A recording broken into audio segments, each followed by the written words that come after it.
Ya mungkin mungkin mobil sapi, ataupun ternak ternak. bisa ikut.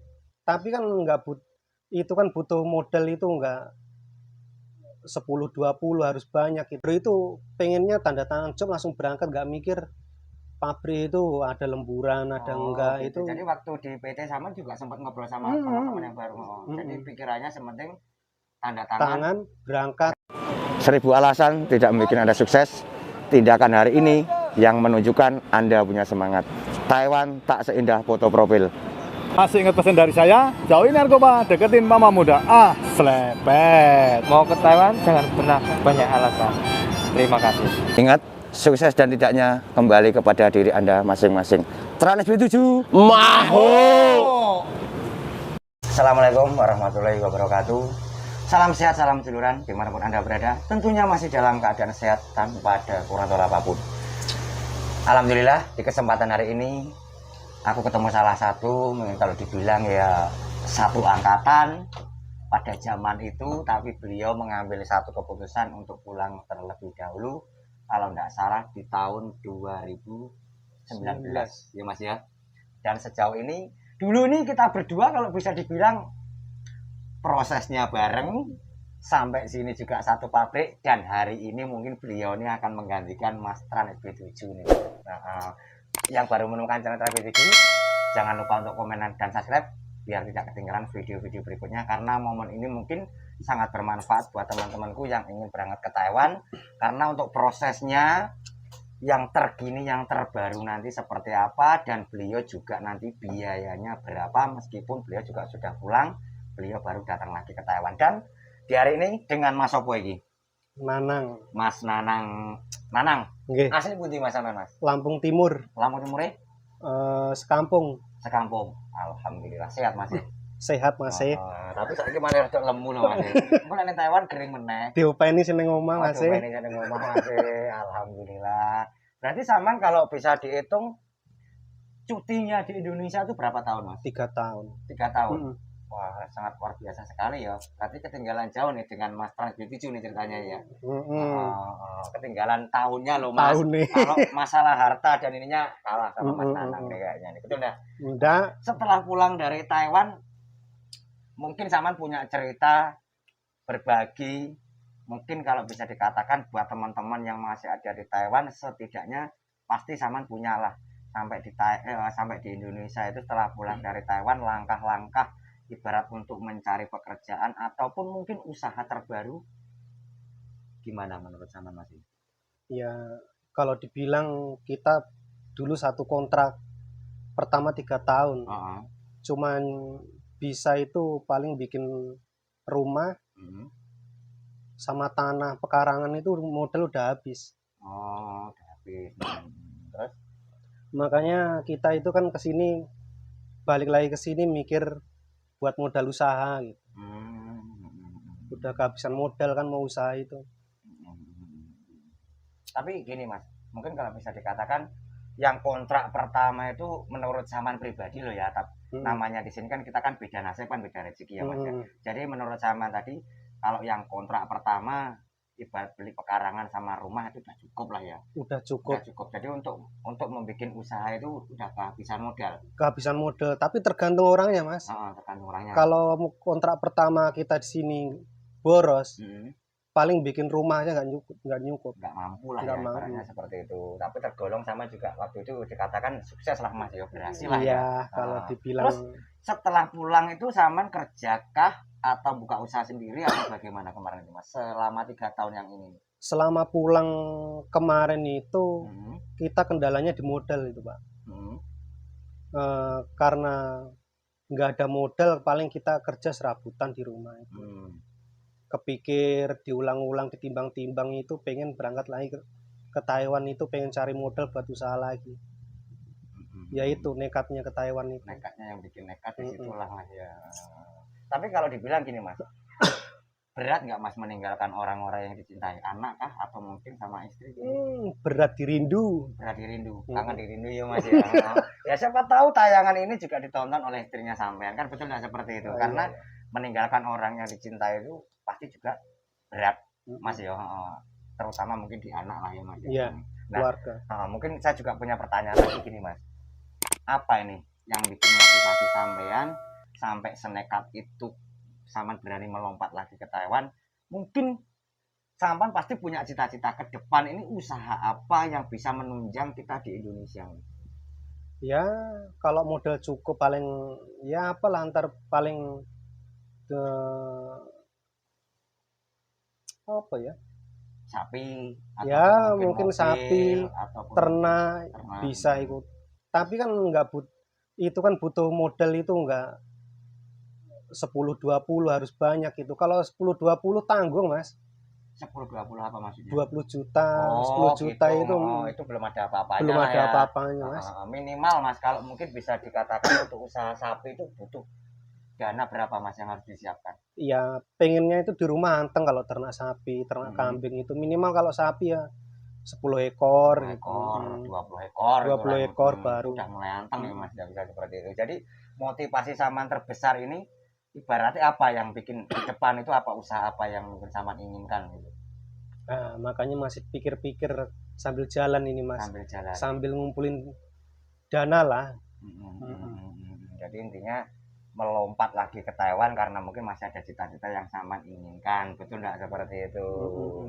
Terus gini Mas, kalau bisa dikatakan selama di Indonesia itu kalau untuk nyari uang itu, Saman kan punya pengalaman dulu tuh waktu di Taiwan kan ibaratnya 7 juta, 8 juta, karena saya ingat di tahun 2017 tuh gaji kita kan masih kecil, betul nggak? Kita bisa transfer ke Indonesia aja paling di antara 8, 7, 9, 10 itu aja udah ngos-ngosan lah ibaratnya. Nah, ketika ini Saman ngerasa sendiri untuk nyari uang 1 juta, 2 juta itu kerasa sulit atau tidak Mas? Setelah kita rasa itu waktu di Taiwan bisa ngirim itu bersih 8 juta, 9 juta. Terasa di rumah itu, waduh, berat, 1 juta berat. Terus? Berat masih, makanya pengen balik lagi ke Taiwan itu, makanya kayak gitu. Gitu. Jadi memang kalau bisa dikatakan di Indonesia itu sangat susah ya Mas. Ya. Mungkin Saman punya tambahan pembekalan buat teman-teman yang masih ada di sini atau yang pengen berangkat, saran-saran dari Saman gimana untuk yang ada di sini untuk memiliki keuangan ataupun mungkin membuka usaha di rumah ataupun menabung yang lebih banyak, karena setelah kita di Indonesia kalau kita tidak punya tabungan atau tidak punya usaha ya pasti bingung seperti Saman inilah contohnya. Monggo waktu dan tempatnya untuk Saman Mas. Iya, buat teman-teman itu kalau kontrak sekali itu paling cukup buat bikin gubuk lah kalau orang Jawa bilang itu. Tapi orang anak-anak sekarang kan pikirannya punya rumah itu udah puas gitu Mas. Alhamdulillah gitu Mas. Udah alhamdulillah. Padahal di luar itu banyak kebutuhan kita itu kayak usaha, modal usaha itu belum kepikiran. Buat teman-teman itu kalau udah ada di rumah, udah ada rumah apa, pikirin buat usaha di rumah. Itu aja. Terus buat teman-teman yang masih ada mungkin di PT, kemarin sempat ketemu nggak teman-teman yang ada di PT? Semangatnya apa? Kasih semangat buat teman-teman masih. Masih. Buat teman-teman yang di PT itu harus semangat buat nyari nafkah di rumah sama modal usaha. Jangan pantang menyerah. Itu aja Mas. Itu aja.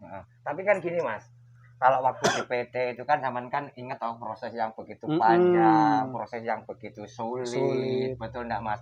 Ketika nyampe sini Saman kan udah pernah nih jadi pemain di sini. Mungkin Saman punya nasihat ketika masih proses begitu berat nyampe di sini jangan sampai. Nah, buat teman-teman itu kalau yang di Indo di rumah itu proses sulit, buang duit banyak. Nyampe sini jangan males kerja. Jangan malas-malas lah pokoknya, itu harus semangat walaupun perih. Tapi gini Mas, tak putar lagi nih kalau kayak gini. Menurut sampean itu di Taiwan sama di Indonesia kerjanya enak gitu Mas? Enak di Taiwan. Perihnya di Indo itu enaknya di Taiwan. Perihnya di Indo enaknya di Taiwan. Nah, itulah. Terus apa yang bikin enak Mas? Karena gajinya gede atau bagaimana? Ya mungkin yang pertama itu gaji gede. Gaji gede. Tapi gini Mas ya, sampean kan kemarin kan biaya kan juga besar toh Mas. Kemarin sama biaya berapa? Kalau biaya itu ini jangan jadi patokan lah ya.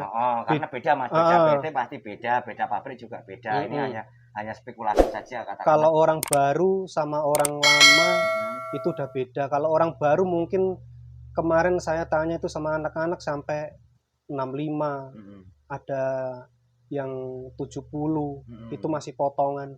Kalau kita kan calling visa itu balik ke pabrik lama itu. Jadi beda lah Mas. Beda. Ya. Tapi gini Mas, waktu di PT itu ada nggak Mas dengar-dengar di Taiwan tuh lagi tidak banyak lembur gitu? Ada nggak? Di PT itu juga dengar Mas semua Mas ya? Kadang orang baru itu pengennya tanda tangan job langsung berangkat, nggak mikir pabrik itu ada lemburan, ada enggak gitu. itu. Jadi waktu di PT sama juga sempat ngobrol sama teman-teman yang baru. Jadi pikirannya sementing tanda tangan berangkat. Jadi nggak memikirkan kalau di pabrik itu lagi sepi, lembur apa tuh. Padahal kan Taiwan itu lagi goyang kan. Sama juga tahu sebenarnya Mas ya. Sebenarnya tahu, kita balik pabrik lagi dengan model segitu itu kan kita udah tahu dari awalnya, udah tahu kerjaan kita, udah tahu gaji kita, udah tahu pabriknya seperti kondisi pabriknya seperti makanya apa. Kita balik lagi ke Taiwan itu kan dengan model segitu kita udah berani kesini spekulasi lah. Spekulasinya udah berani lah karena udah tahu pabriknya seperti ini, kerjaannya juga sudah tahu seperti itu. Jadi ternyata Saman kemarin tuh waktu proses juga ketemu sama teman-teman baru di sana semua Mas ya. Kebanyakan enggak berpikir nanti di pabriknya sini apa itu enggak. Iya, yang non itu rata-rata yang non. Yang pengennya dapat job langsung berangkat, nggak tahu itu Taiwan lagi goyang, lagi lemburan itu jarang lagi lemburan lah ibaratnya seperti itu. Terus gini dikit lagi Mas, mungkin gini, sampean kan juga udah pernah di Taiwan, setidaknya bahasa itu kan juga penting. Ketika sampean kemarin proses di sana, ada nggak Mas yang anak-anak non itu belajar bahasa kayak atau kenapa, atau sampean ngasih motivasi ke dia seperti itu? Rata-rata sekarang saya tanya kemarin sama anak baru yang non itu, dia nggak tahu bahasa sama sekali itu. Nama pun nggak tahu dia itu, nama Taiwan Mandarinnya siapa itu buat motivasi anak-anak yang baru itu. Belajar lah, jangan nyampe sini nyesel kalau nggak tahu bahasa. Ya. Sama ngerasa sendiri Mas ya.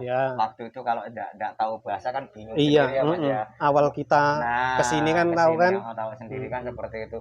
Mau nanya sama senior ya, kalau seniornya zaman kan ngerasa sendiri. Jadi intinya ya Mas TKI Junior yang pengen berangkat ke Taiwan, beliau tadi juga sedikit menyarankan kalau bisa itu belajar bahasa sebelum nyesel sampai di sini.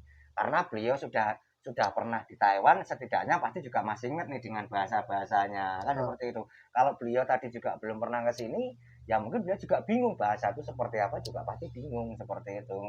Oke, Mas Nanang, kita bisa naik video berikutnya karena saya masih punya pertanyaan untuk prosesnya kemarin itu apa saja, terus sudah yang terbaru atau belum, persyaratan itu ada tambahan-tambahan lain atau tidak, biaya yang sampean keluarkan berapa, ataupun mungkin buat teman-teman yang ingin berangkat ke Taiwan, betul ya? Terima kasih banyak Mas Nanang ya. Kita bisa lanjut video berikutnya. Oke lur, mungkin obrolannya segitu dulu. Saya mohon maaf ada kurang lebihnya. Yang baru menemukan channel Transmedia 7 jangan lupa untuk komen, like, dan subscribe biar tidak ketinggalan info-info berikutnya daripada Transmedia. Akhir kalam, wabillahi taufiq wal hidayah. Wassalamualaikum warahmatullahi wabarakatuh. Tetap cia yo Mas.